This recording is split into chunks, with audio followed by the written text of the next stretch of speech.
Welcome to my Atari ST nostalgia trip, and in this video I will have a look back at the very first version of Test Drive released by Accolade in 1987. And this is a game that many shops had actively running on display, to be honest mainly on Amiga, since that had nicer sound in the ST version. And they did it to lure customers to the new product that they had for sale, to show them what actually the 16-bit generation was capable of. And back then people were really amazed as this sort of simulation type first-person perspective, including animated gear shifts and a rear view mirror and everything. And the purpose of this game is actually surprisingly simple. You just drive one of the famous 80 supercars that you can choose. You drive along a mountain road as fast as possible without crashing, without blowing up your engine, and without the police catching you. And the faster you are, the more points you get. And that's basically the whole premise of the game. So let's just start up the game, which I did some preparing, and see how well I will do.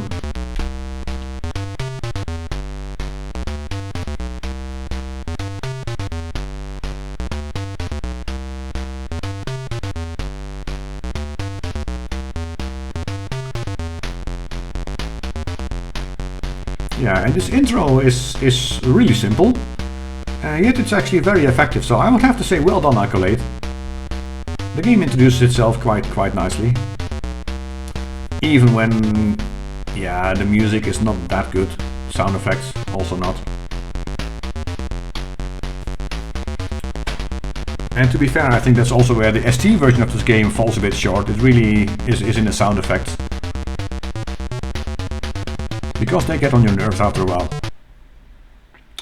Anyway, after the intro we get to the option screen, where we can choose our different cars, from Porsche to Ferrari to Lotus Esprit Turbo, of course a Chevy Corvette, a Lamborghini Countach, and that's it.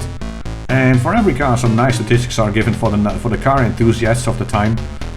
So for many people this part of the game was already like really nice for some reason. But I'm going to have a race, because there's not so much to explain about this game anyway. And I have no idea if these statistics are correct.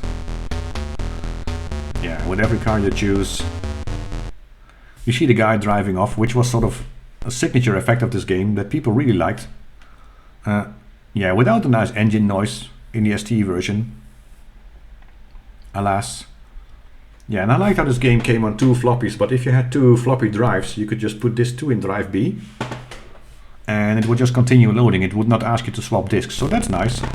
But of course we are thrown straight into the game, and we have to accelerate and not forget to get the shift gears, because if you forget to shift gears you blow up your engine, and we have to get going. And that shift was a bit too early. Yeah, you should not, there's other cars on the road that you should not crash into. Of course there's a mountain on the right that you should not crash into. And there's also cars coming from the other side, and there's a cliff, all of which you shouldn't drive into, but you should be as fast as possible.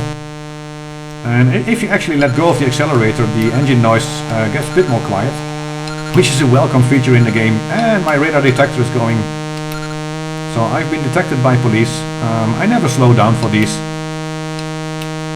They say, yeah, either slow down when you see a radar, or just make sure the police doesn't catch you. So I am to gamble, and ooh, that was close.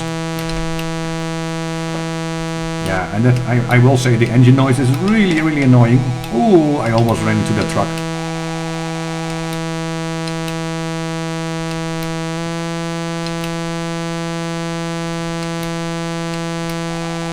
I think I'm almost done with, I was gonna say I think I'm almost done with stage 1, but of course now, as you can see, this is, by the way, the only crash animation in the game. So no matter what error you make or crash to, the animation is always the same. So I think they were sort of, what? Oh, I forgot to shift gear. See? This is what happens when you turn your engine too far in the red. That was a dumb mistake.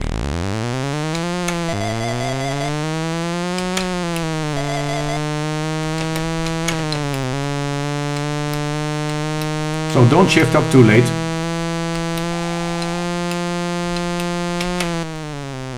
And I was already near the end. Yeah, if I wouldn't have made these 3 stupid mistakes, I would have made a really good time. But it still says you were flying back there. But 82 is actually not that fast. I should have been able to do this well under 2 minutes. But apparently it's worth 4,950 pounds, not pounds, but points.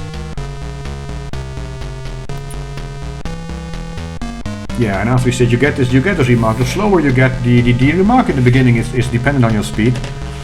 So if you are really slow, it tells you that you drive like my grandmother, which I'm very happy that it didn't tell. And then it gives you some warning about radar, sometimes about potholes. And basically go back to stage 2 and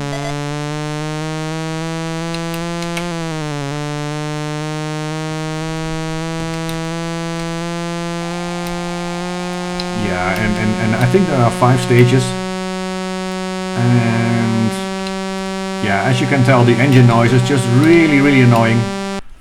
And I forgot to shift gear again. I'm such an idiot.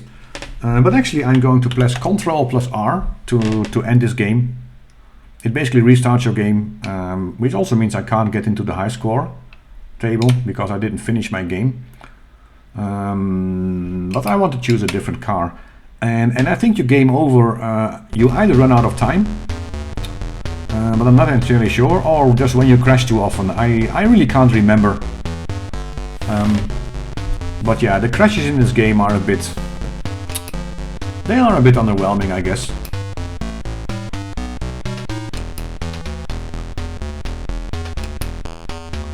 And I will say, actually, the car selection menu is graphically the nicest part of the game, especially this one. The guy's wearing shorts in a Lamborghini.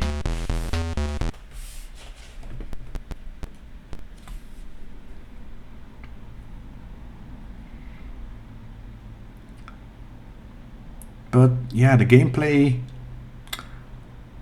is sort of so-so, I have to say.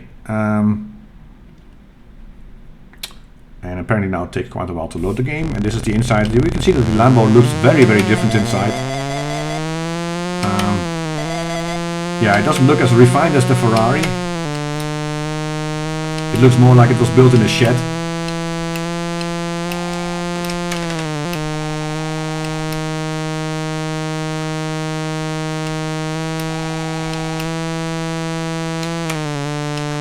But I probably should not be too critical about Lamborghinis. Because if I could ever own one, I would immediately do it. This was the standard poster child. Yeah, and that sound effect gets on your nerves. And I think with S... Oh, I also crashed. Sorry. Talking, playing games and operating the keyboard at the same time. No, that's a bit too far for me. But now, as you can see, if you don't like the sound, you can actually turn it off. But then you are racing in complete silence. Yeah, which is actually even worse. I mean, why would you want to do this? I mean, you can basically, what? Do they expect you to just say, or what? I don't know. And make your own sound effects. Which, as you heard, I can't do. So, yeah, I would rather have poor annoying sound effects than race in total silence. And I think this car is also more difficult to drive. But yeah, if you want the sound to be a bit softer, just let go of your accelerator. It will keep going at the same speed, but at least it's not as loud.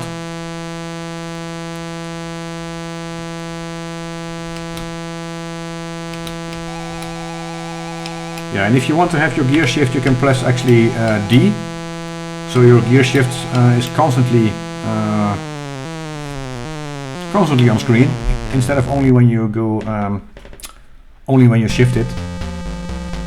And it says my tire should be smoking. I almost did 100 miles average. So this was a bit better run than the previous one, which is worth 6,980 points. And yeah, this is just the old style gaming. They wanted to award points for everything. And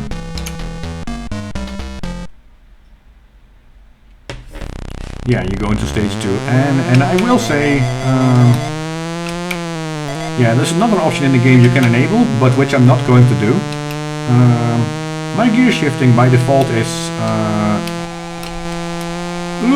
come on, get around the car. No, don't go in the cliff, sorry.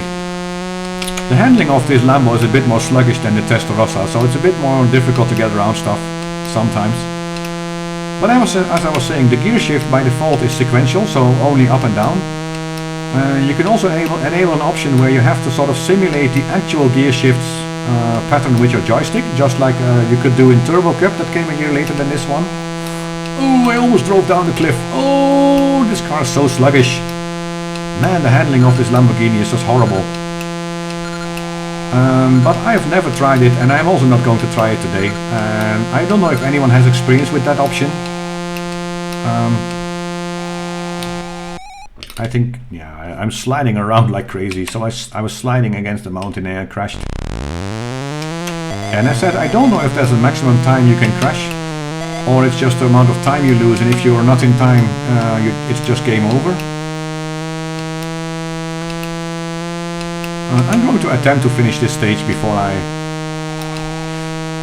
Yeah, and like when I was young, the only way I can play racing games is just continuously accelerate and never brake.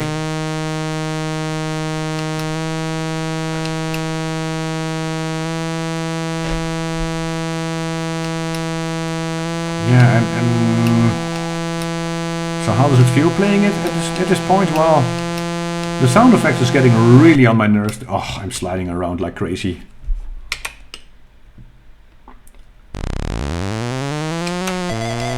The sound effect is getting really on my nerves, and I think that's also the part of the game. And I blew out the engine again because I didn't press my fire button correctly. I can't talk and race at the same time. See, that's why I'm not a Formula 1 driver. If I were driving Formula 1 and anyone came on the team radio, I would immediately crash because I would forget to do my steering and gear shifting.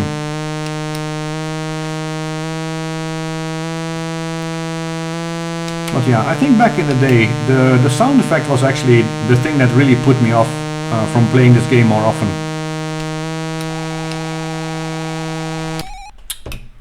Why don't you steer back, you stupid Lamborghini? Yeah, I think I'm going to... I might even game over at this point. Maybe I'm just handling my joystick wrong. And I'm forgetting to shift gears again. How stupid am I? How stupid am I in playing this game? This is just a complete embarrassment again. And now I shifted twice accidentally because I almost blew up my engine again.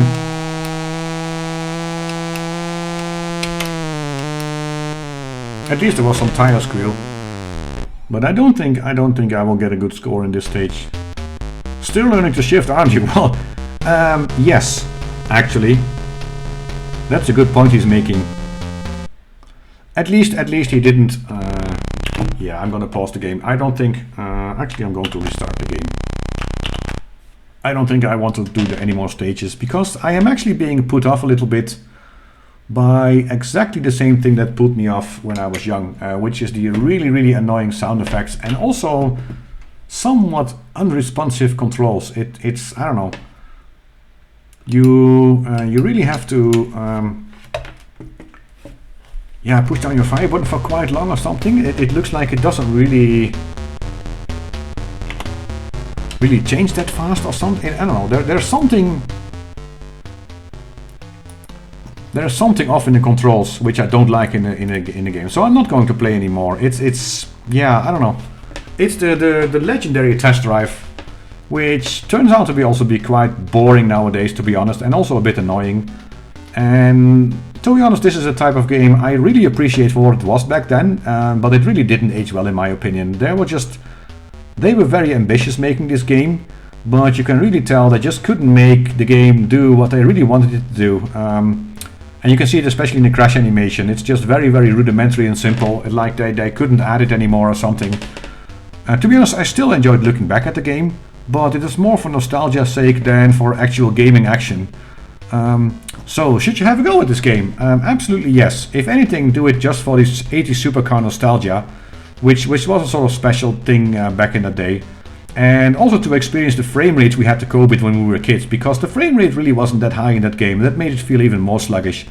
And with that statement, I would like to end the video. Thank you for watching.